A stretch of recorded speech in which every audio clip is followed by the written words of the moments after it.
네, 청취자분께서 저희에게 아이렌, INEN이죠. 그리고 코어위브, 이 두 기업 비교 분석 자료를 보내주셨습니다. 네, 받아서 검토해봤습니다. 저희가 그 자료들 방금 쭉 훑어봤는데요. 와, AI 인프라 분야, 특히 그 GPU 클라우드 쪽에서 정말 흥미로운 두 회사더라고요. 맞아요. 요즘 워낙 이쪽 시장이 뜨겁잖아요. 그렇죠. 그러다 보니 많은 분들, 특히 주식 투자하시는 분들이라면 더더욱 궁금해하실 내용 같아요. 그래서 오늘 이 두 기업에 대해 저희가 파악한 핵심 정보들 좀 알기 쉽게 정리해서 전달해 드리려고 합니다. 네, 좀 복잡한 기술 얘기도 나올 수도 있는데 최대한 쉽게 풀어서 설명해 드릴 테니까 편하게 들어주시면 좋겠습니다. 바로 시작해 볼까요? 좋습니다. 보내주신 자료를 보니까 두 기업 모두 AI 시대의 어떻게 보면 핵심이잖아요. GPU 클라우드 서비스를 제공하는데요. 근데 이게 파고들수록 시작점도 다르고 현재 전략, 심지어 뭐랄까 안고 있는 리스크 요인까지 상당히 다른 길을 걷고 있더라고요. 아, 그런가요? 네. 그래서 오늘 이 자료들을 토대로 아이렌과 코어위브, 각 기업의 본질은 뭐고 또 성장 잠재력은 어느 정도인지, 그리고 투자자 관점에서 어떤 점을 좀 눈여겨봐야 할지 명확하게 한번 짚어보겠습니다. 좋습니다. 그럼 아이렌부터 시작해 보죠. 이 기업 자료 앞부분에 보니까 원래 비트코인 채굴하던 회사였다면서요. 이게 어떻게 AI랑 연결이 되는 건가요? 좀 궁금한데요. 맞습니다. 아이렌은 시작은 호주였고요. 처음에는 재생에너지를 활용해서 비트코인 채굴 데이터 센터를 운영하는 사업 모델이었어요. 캐나다, 브리티시 컬룸비아나 미국 텍사스 같은 곳에 자리를 잡았는데 이때 강점이 뭐였냐면 저렴한 전기를 좀 장기간 확보하고 넓은 부지를 효율적으로 운영하는 그런 노하우였죠. 이걸 바탕으로 2021년에 나스닥에도 상장을 했고요. 티커는 아이렌입니다. 비트코인이 채굴 회사가 근데 갑자기 왜 AI 클라우드 사업에 뛰어든 걸까요? 뭔가 좀 결정적인 계기가 있었을 것 같은데요. 바로 그 시점이죠. 2023년에서 2024년 넘어오면서 생성형 AI가 정말 폭발적으로 성장했잖아요. 이때 기회가 찾아온 겁니다. 그러니까 아이렌이 비트코인 채굴 때문에 이미 갖춰놓은 것들, 예를 들면 대규모 전력 공급 능력이라든지 서버 열시키는 냉각, 쿨링 기술, 그리고 데이터 센터 내부 네트워킹 인프라 같은 것들이요. 이게 AI 학습에 필수적인 고성능 GPU를 아주 빽빽하게 설치해서 돌리는데 딱 좋았던 거죠. 아하. 이걸 이제 고밀도 GPU 렉이라고 부르는데 기존 자산을 활용해서 새로운 사업의 발판을 딱 마련한 셈이에요. 그리고 특히 결정적인 건 2025년 3월에서 8월 사이에 엔비디아로부터 선호 파트너, 그러니까 preferred 파트너 지위를 따낸 겁니다. 이게 아주 중요해요. 엔비디아 선호 파트너요? 아, 그 요즘 없어서 못 판다는 엔비디아 최신 GPU를 남들보다 먼저 그리고 좀 안정적으로 받을 수 있게 됐다. 뭐 이런 의미겠네요. 이야, 투자자 입장에선 이거 진짜 군침 도는 소식인데요. 바로 그겁니다. 단순히 물량 확보를 넘어서 엔비디아의 기술 지원이라든지 아니면 최신 로드맵 공유 이런 거에서도 좀 유리한 고지를 점하게 된 거죠. 덕분에 아이렌은 차세대 GPU B200이나 B300은 물론이고요. 현존 최상위 모델인 GB30 NVL72까지 대량으로 도입할 계획을 세울 수 있었던 겁니다. 실제로 회사가 밝힌 목표를 보면 AI 클라우드용으로만 총 1,900대 가량의 고성능 GPU를 확보하겠다는 건데요. 1900대요? 네, 구성도 보면 H100, H200 같은 이전 세대부터 시작해서 B200, B300, 그리고 하나의 거대한 시스템 단위인 GB30 NVL72까지 아주 공격적으로 늘리고 있습니다. 이야, 1900대면 정말 엄청난 숫자네요. 근데 GPU만 잔뜩 있다고 이게 AI 공장이 돌아가는 건 아니잖아요. 전력이라든지 냉각 같은 그런 기반 시설은 어느 정도 수준인가요? 이게 좀 받쳐줘야 할 텐데요. 네, 좋은 지적이십니다. 아이렌 측 발표로는 총 660 메가와트 규모의 전력 용량을 확보했다고 하는데요. 이게 어느 정도냐면 웬만한 중소도시 하나를 그냥 통째로 밝힐 수 있는 정말 엄청난 양입니다. 와, 근데 중요한 건 이 전력하고 부지 인프라가 비트코인 채굴이랑 AI 클라우드 양쪽에 다 쓰일 수 있다는 거예요.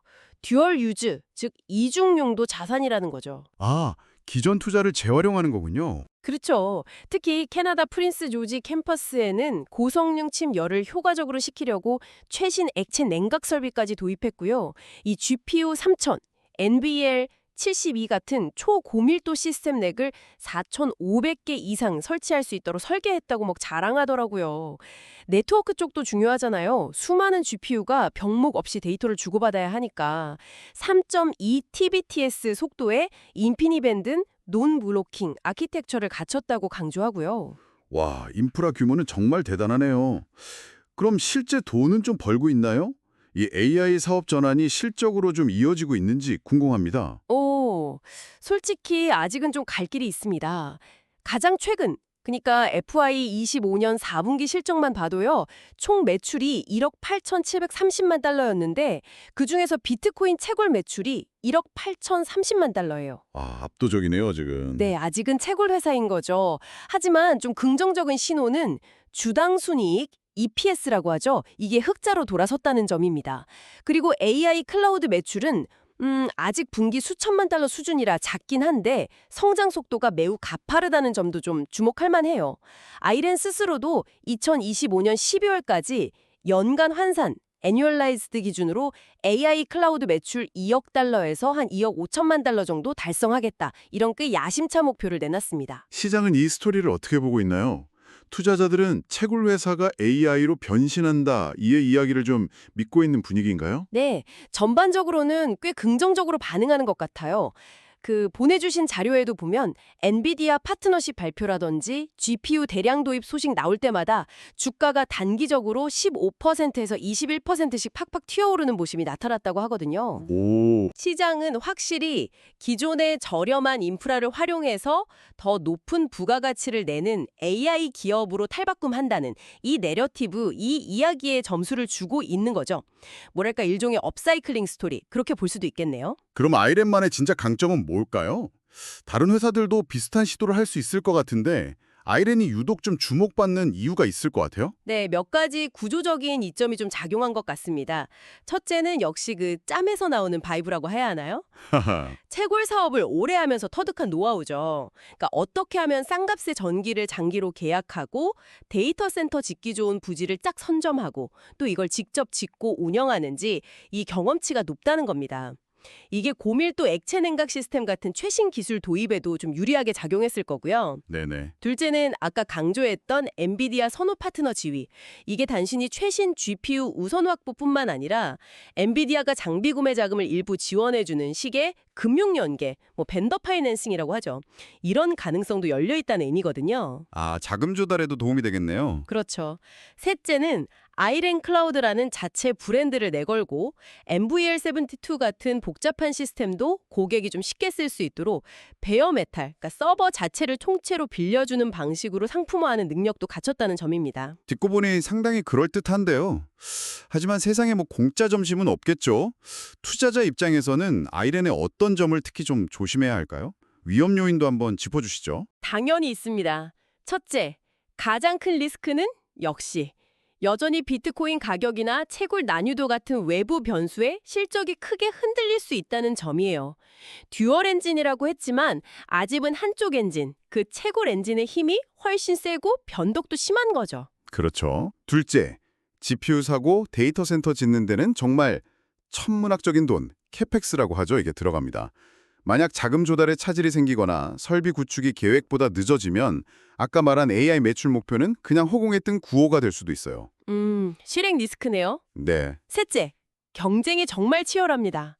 아이랜처럼 채굴에서 AI로 넘어오는 코어 사이언티픽 같은 경쟁자도 있고요. 기존의 아마존 AWS나 마이크로소프트 애저 같은 클라우드 공용들과도 싸워야 합니다. 마지막으로 기술적인 실행 리스크. 이것도 무시 못해요.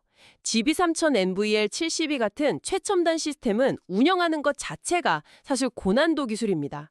초기 운영 과정에서 성능이 제대로 안 나온다거나 장애가 잦으면 어렵게 확보한 고객 다 떠나갈 수 있습니다.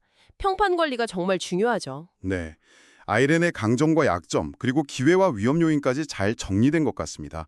그럼 이제 비교 대상인 코어 위브로 넘어가 보죠. 이 회사는 아이렌과는 좀 다르다고 하셨는데 어떻게 다른가요? 네, 코어리브는 스스로를 AI만을 위한 하이퍼스케일러라고 불러요.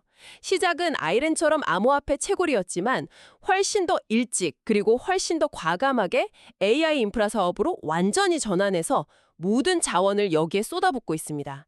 그러니까 아이렌이 약간 하이브리드 느낌이라면 코어위브는 퓨어 플레이어, 순수 혈통에 가깝죠. 코어위브 하면 역시 그 얘기가 빠질 수 없죠. 오픈 AI와의 초대형 계약 말입니다. 이게 코어위브를 시장에 제대로 알리는 계기가 되지 않았나요? 정확합니다. 오픈 AI랑 무려 퇴계 119억 달러, 우리 돈으로 15조 원이 넘는 규모의 5년짜리 장기 계약을 맺었다는 건 정말 어마어마한 뉴스였죠. 네. 심지어 오픈 AI가 직접 코어위브 지분에 3억 5천만 달러를 투자하기까지 했으니까요. 이건 단순한 계약을 넘어서 코어위브의 기술력과 미래 성장성에 대한 시장의 강력한 신뢰를 보여주는 뭐랄까 상징적인 사건이었습니다.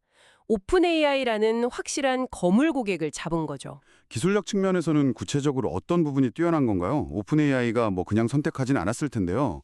코어위브의 핵심 경쟁력은요, 엔비디아의 가장 최신 그리고 최고 사양 시스템. 특히 여러 GPU를 묶어놓은 렉스케일 시스템 있잖아요. GB200이나 GB300, NVR72 같은 것들. 이걸 누구보다 먼저 그리고 대규모로 도입해서 실제 서비스로 구현하는 능력에 있어요. 실제로 업계에서 공신력 있는 머신러닝 성능 테스트인 MLPerf 벤치마크 최신 버전 V5.0에서 이 GB200, NVR72 기반의 초대형 클러스터 성능 결과를 제출하면서 기술력을 딱 증명해 보이기도 했고요. 아하, 성능으로 보여줬군요. 네, 즉 가장 빠르고 가장 강력한 AI 인프라를 대규모로 제공할 수 있다. 이게 코어위브의 명함인 셈입니다. 이 회사도 나스닥에 상장되어 있죠? 네, 2025년 3월 28일에 상장했습니다. IPO 통해서 한 15억 달러 정도 자금을 모았고요. 상장 당시 시가총액이 약 230억 달러 수준이었으니까 시장의 기대가 상당했죠. 다만 자료에 따르면 상장 직후 주가는 다소 좀 변동성이 큰 모습을 보이기도 했다고 합니다. 그럼 코어위브가 안고 있는 리스크는 뭘까요? 아이렌과는 좀 다른 종류의 고민이 있을 것 같은데요. 투자자 입장에서 본다면요. 코어위브의 경우 가장 자주 지적되는 리스크는 그 재무 구조, 특히 대규모 부채하고 리스, 그러니까 장기 임대 부담입니다.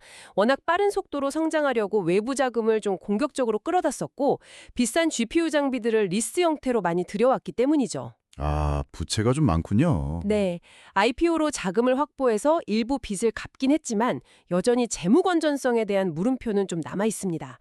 또 하나는 고객 집중 리스트인데요.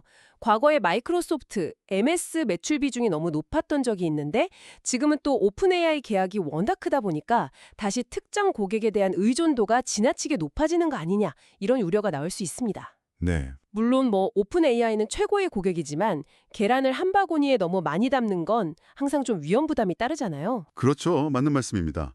자, 그럼 이제 두 회사를 본격적으로 한번 비교해 볼 시간입니다. 자료에 표로도 정리가 잘 되어 있던데 그걸 보면서 이야기하면 투자자분들이 판단하시는 데 더 도움이 될 것 같네요. 네, 좋습니다.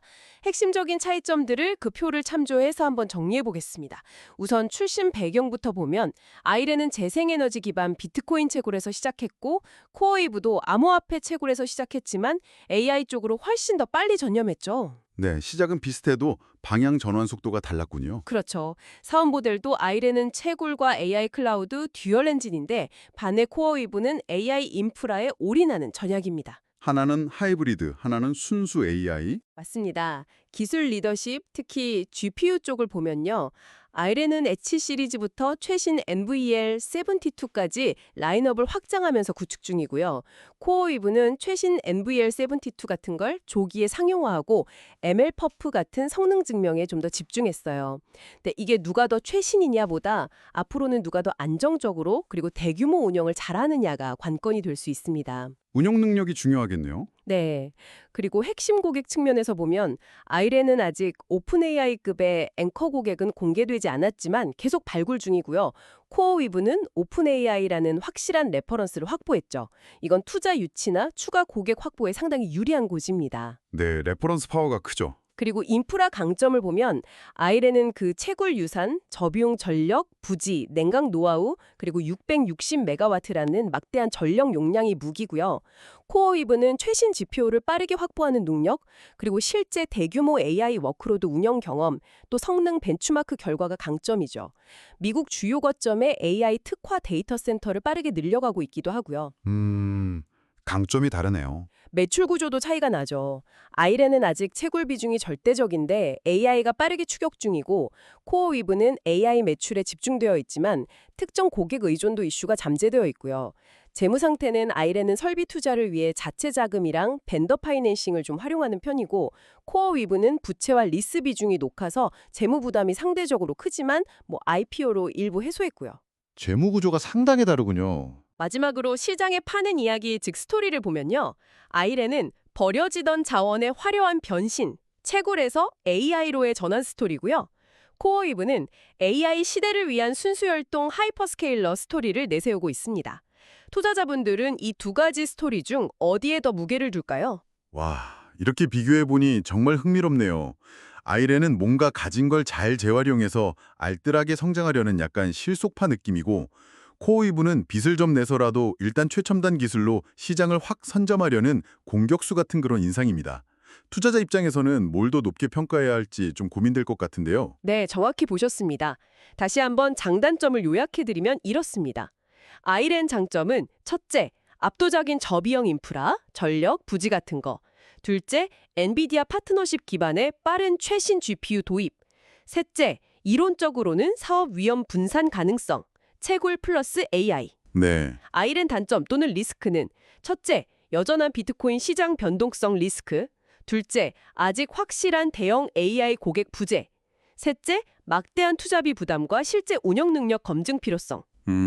반면에 코어위브 장점은 첫째, 오픈 AI라는 초강력 레퍼런스. 둘째, 최신 기술 조기 도입 및 성능 입증, ML 퍼프 같은 걸로. 셋째, AI 전용 인프라 운영 노하우 축적. 네. 코어위브 단점 또는 리스크는 첫째, 높은 부채 및 리스 부담으로 인한 재무 건전성 우려. 둘째, 특정 고객 의존도 심화 가능성. 셋째, 높은 기대치만큼 따라줘야 하는 성장성과 수익성 압박. 그러니까 아이렌은 싸게 잘 지을 수는 있는데 아직 큰 손님이 없다. 이게 고민이고 코어위브는 최고 손님은 잡았는데 빚이 좀 많다. 이게 숙제군요. 야, 정말 투자 성향에 따라서 선호도가 확 갈릴 수 있겠네요. 맞습니다. 아이렌은 비용 효율성이나 하이브리드 모델의 안정성을 좀 중시하는 투자자에게 매력적일 수 있지만 비트코인 리스크하고 AI 고객 확보라는 그 허들을 넘어야 하고요. 반면에 코어위브는 AI 시장의 폭발적인 성장에 베팅하는 좀 더 공격적인 투자자에게 어필할 수 있지만 재무 리스크 관리와 고객 다변화라는 과제를 해결해야 하죠. 오늘 청취자분이 보내주신 자료 덕분에 정말 흥미로운 두 기업, 아이렌과 코어위브를 속속들이 비교해 볼 수 있었습니다. 비슷해 보이지만 전혀 다른 전략으로 AI 인프라 시장을 공략하는 이 두 회사의 경쟁, 앞으로 지켜보는 재미가 정말 쏠쏠할 것 같습니다. 투자자분들께도 중요한 관전 포인트가 되겠고요. 네, 특히 이 분야는 기술 변화 속도가 워낙 빠르기 때문에 단순히 GPU 몇 대를 확보했느냐 이것보다 그걸 얼마나 안정적으로 운영하고 실제 고객의 까다로운 요구사항을 만족시키면서 수익을 내느냐가 훨씬 중요해질 겁니다. 각자의 강점을 어떻게 살리고 또 약점을 보완해 나갈지, 재무 관리는 또 어떻게 해나갈지 꾸준히 지켜봐야 합니다. 네, 오늘 분석이 청취자분의 투자 결정에 좋은 참고 자료가 되었으면 합니다. 마지막으로 이런 질문을 던지면서 마무리하고 싶네요. 과연 아이렌처럼 기존 산업의 자산을 활용해서 AI로 전환하는 모델이 대세가 될까요? 아니면 코어위브처럼 처음부터 AI만을 위해 태어난 순수 플레이어들이 결국 승리하게 될까요? 어쩌면 정답은 없고 각자의 방식으로 시장을 나눠 갖게 될지도 모르겠습니다. 이 질문에 대한 답을 스스로 찾아보는 과정, 이것 또한 투자의 묘미 아닐까 싶습니다. 저희는 다음 시간에 또 다른 흥미로운 분석으로 돌아오겠습니다.